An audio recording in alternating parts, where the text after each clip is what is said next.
We are very concerned. We cannot say how serious or how not serious, but we don't want to be caught with our pants down, sorry to say that. Because once it comes and we are not prepared, then we have a problem.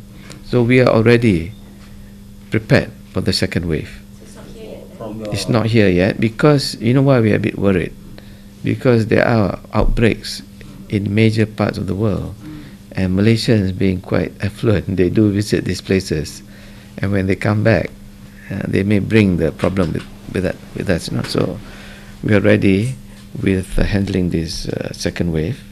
We have upgraded our ICU facilities. We have trained our doctors. We have engaged the private sector. In Malaysia, things are improving tremendously. We used to see about 300 cases in August, came down to about 30 to 50 to 35 cases in September. Now about 3 to 5 cases only. So far, so good. But Malaysians are, you know, mudah lupa. So we have to keep on pushing the personal etiquette, hygiene, cough etiquette. It is boring because there's nothing to say, isn't it? Every day you say 3 cases, 2 case, 1 case. So it's boring, and I think the public also is fed up for us seeing us every day. But we're doing it every week actually. We're still doing it. The frequency is less. But that doesn't mean we're sleeping, you know. Our bilik gerakan are still very active every day. It's open.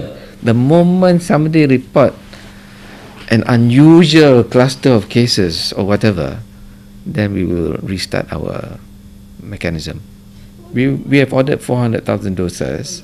The first priority group will be the frontline workers, for healthcare, as well as those who are involved in the security, the police, the army, the defense. So the frontline workers, we have identified about 200,000 of them, followed by those in the high-risk group.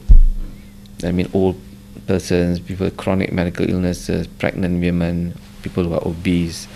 This will be the one. But we have also made a decision to open it to the public as well. But in private sector, of course, there has to be some kind of arrangement. There are other vaccine producers that may come in for registration. We will encourage these people, the private sector, to buy from this, whichever company.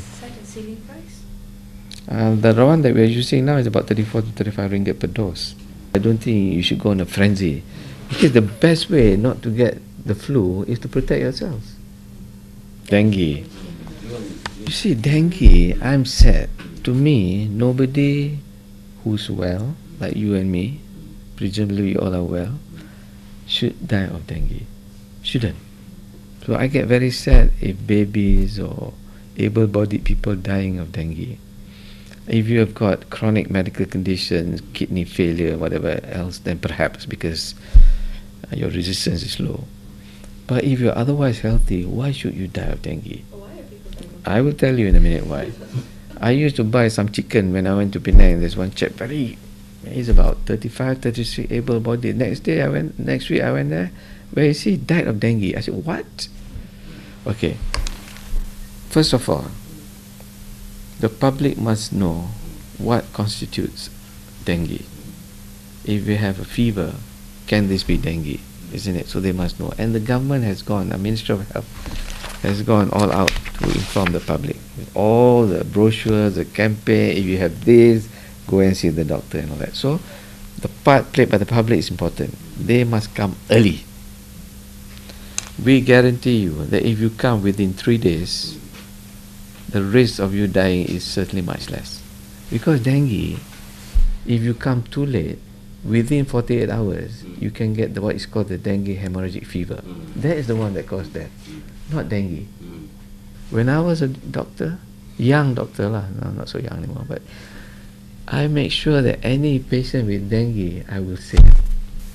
Because, okay, the patient must come fast. Within 3 days, you must diagnose.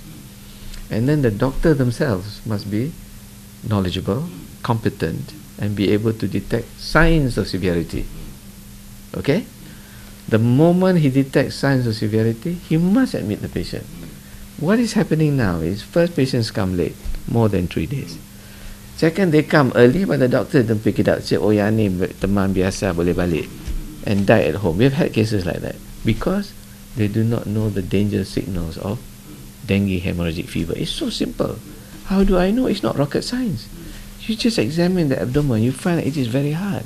So obviously there's leakage. So once there is leakage, the patient must be transported to ICU.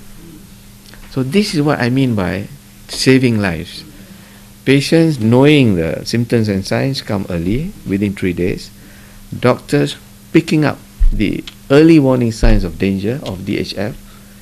And once they're admitted, the doctors themselves must monitor the patient very closely, the IO chart, the blood pressure, and the moment they detect that this patient may deteriorate based on the clinical and the lab indicators, infuse fluids. And that's all you need for treatment actually. This outbreak is not a Malaysian phenomena, it is a global phenomena. It normally occurs in urban areas. And it is so sad that this is one disease that you can prevent. Betul tak? That is why we are going on a campaign, 10 minutes a week. All you need to do is spend 10 minutes a week to clean the premises. Make sure there's no rubber tires or containers with water. Just get rid of them. Because you can have all the fogging on this planet, but the source is still there. If the source is there, you will get the mosquitoes breeding, and these are the ones that will spread the dengue infection.